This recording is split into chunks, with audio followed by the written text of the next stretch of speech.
ിലേക്ക് പ്രവേശിക്കുവാൻ ഇനി ഏതാനും ദിവസങ്ങൾ മാത്രം അവശേഷിച്ചിരിക്കുമ്പോൾ ഈ വെള്ളിയാഴ്ചത്തെ നമ്മുടെ ഉപവാസവും പ്രാർത്ഥനയും ആരാധനയും ധ്യാനവുമെല്ലാം നമ്മുടെ ഭവനങ്ങളുടെ ശുദ്ധീകരണത്തിനായിട്ട് ഉപയോഗിക്കുകയാണ്. നമുക്ക് 50 നോമ്പ് എടുക്കുവാൻ നമ്മുടെ ഭവനം, നമ്മുടെ ആരാധനസ്ഥലം, നമ്മുടെ ഹൃദയം ഇവയെല്ലാം ഒരുക്കപ്പെടുവാൻ ഇന്നത്തെ നമ്മുടെ ആരാധന ഉതകട്ടെ എന്ന് ആശംസിക്കുന്നു. ഇപ്പോൾ നമ്മൾ വിശുദ്ധ കുർബാന അനുഭവിക്കാൻ ആഗ്രഹിക്കുന്നവർ പാപോദന പ്രാർത്ഥന പ്രാപിക്കുന്ന സമയമാണ്.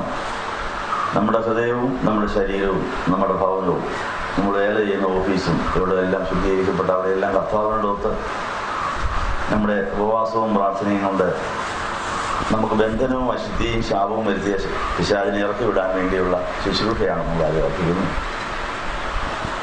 പ്രാർത്ഥനയാൽ ഉപവാസത്താലും അല്ലാതെ ജാതി മാറുകയെന്ന് പറഞ്ഞാൽ ജാതിയുടെ ഉപദ്രവം നമ്മുടെ ഹൃദയത്തിലും നമ്മുടെ മനസ്സിലും നമ്മുടെ ശരീരത്തിലും നമ്മുടെ വീട്ടിലും എല്ലാം ഉണ്ടാകാം.